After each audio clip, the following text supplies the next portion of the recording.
Harley Davidson Sportster motorcycles have combined raw bone styling with quick, nimble performance and a do-anything versatility since 1957. Over those 47 years, the Sportster has slowly evolved, adding only those elements which are true to its character. The Sportster mission remains as clear today as it was in the beginning. From a distance, the 2004 models retain their classic heritage, but they have been totally re-engineered for the 2004 model year. All new frames featuring a new rubber mount isolation system, lower seat heights, and improved ergonomics. A new rugged 883 or 1200cc Evolution engine, and a long list of component changes from new brake calipers, wider rear tires, reduced diameter handlebars, and a larger fuel tank capacity. In this program, we'll take you on a tour of the major chassis changes on the Sportster. Later in the program, we'll cover the basic service procedures for the new Sportsters, from PDI through the higher mileage intervals. We'll also demonstrate the procedure for removing the engine from the frame. Subsequent PhD programs will focus on the new Sportster powertrain to familiarize you with the changes. Let's get started with a look at the all-new frame. While the frame retains its narrow double down-tube design, the new frame now accommodates both the driver and passenger foot-peg mounts.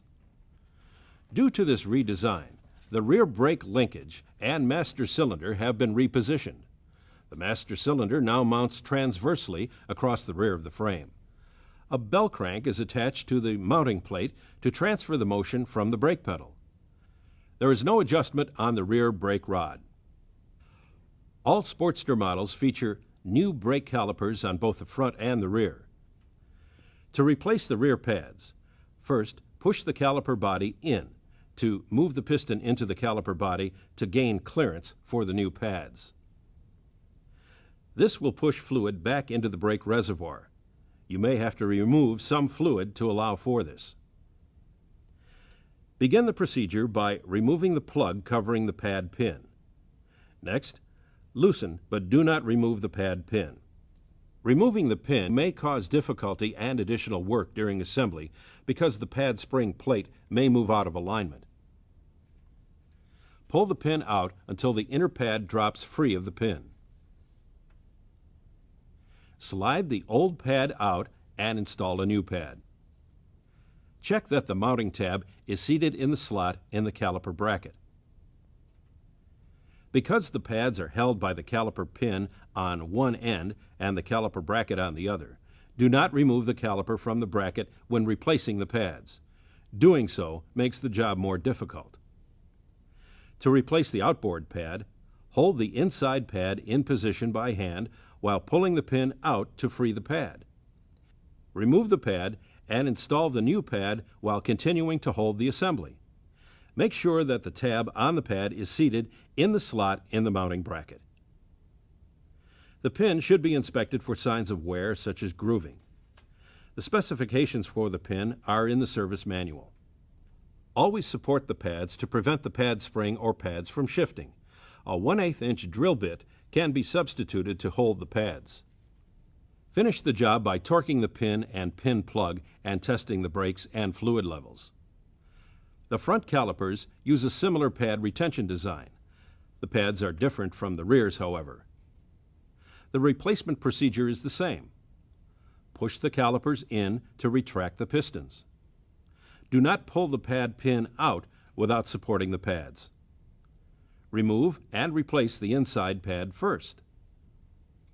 Check that the tabs on the pad are seated in the mounting bracket. Hold the inside pad while replacing the outside pad to prevent the spring or pad from moving out of alignment. Always inspect the fluid levels and brake light operation as well as the lever feel after replacing the pads. Another new feature of the Sportster frame is the investment cast steering head section with the integrated fork lock. The steering head bearings used on the new Sportsters are similar in design to the dyno models. The grease zerk found on previous model years have been removed. The lower bearing races are a slip fit over the stem and use improved dust shields for protection. Service intervals for the bearings are unchanged, with a fall-away inspection at 1,000 miles and 10,000 miles, and lubrication scheduled at 10,000 miles. Another change in this area is the solid mounting of the handlebars. The rubber isolators are no longer needed, and a new smaller diameter handlebars provide a solid and responsive feel to the steering without tiring vibration. Now let's focus on the new rubber mounting system. The engine cases have front and rear mounting flanges cast into them. The front mount consists of two composite isolators, which index to the bore in the engine case. The mount support on the left side of the frame is removed to provide clearance during engine removal. The rear mount also uses two composite isolators and a removable support on the left side of the frame. The swing arm pivot shaft supports the engine in the mounts and established the horizontal position of the powertrain at the rear. Three non-adjustable stabilizer links position and control the powertrain movement. No alignment adjustments are needed. The swing arm now mounts to the powertrain rather than to the frame. The right side isolator is removed to expose the pivot shaft. Spherical type bearings, similar to those used on Softail models, are now used. There is no scheduled maintenance or lubrication required until 30,000 miles. The two swing arm mounting bolts thread into the pivot shaft and can be removed without disturbing the engine mounting. In addition to these major structural changes, the new Sportster frame also repositions the oil tank and battery for improved ergonomics. The oil tank is a molded component. The capacity has been increased to approximately 4 quarts. The tank is now positioned further under the seat area, and a cover is used to reduce the contact between the rider's leg and the tank. A unique feature of this new tank design is the flush mount dipstick system. To remove the dipstick, push the dipstick down and release. It will pop up, allowing you to turn it 1/4 turn counterclockwise. Turning the assembly may be difficult when the seal is new or there is an oil film on the chrome cap. Do not pry on the cover, as it can be damaged.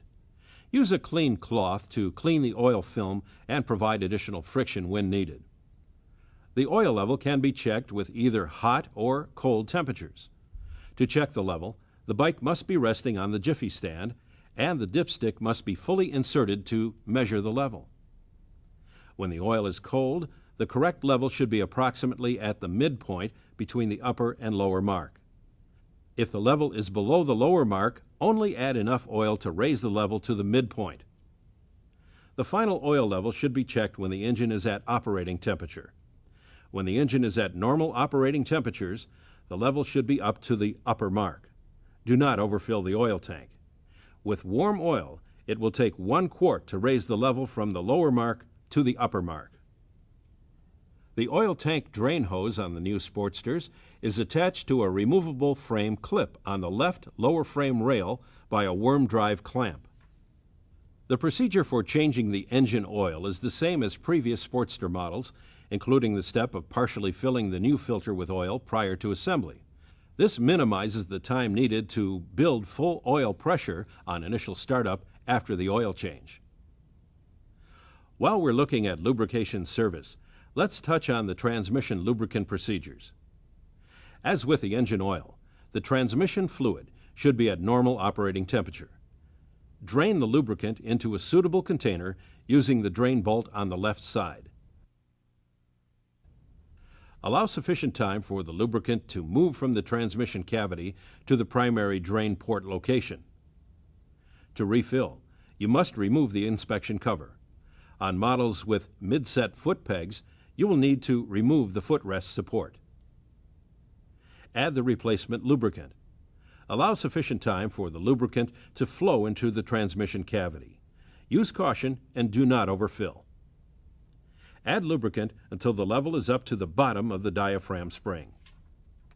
The primary chain tension procedure and specifications for the new engine are the same as previous models. Remember that the initial tension specification used by Harley Davidson during manufacturing is 1/4 to 3/8 inch.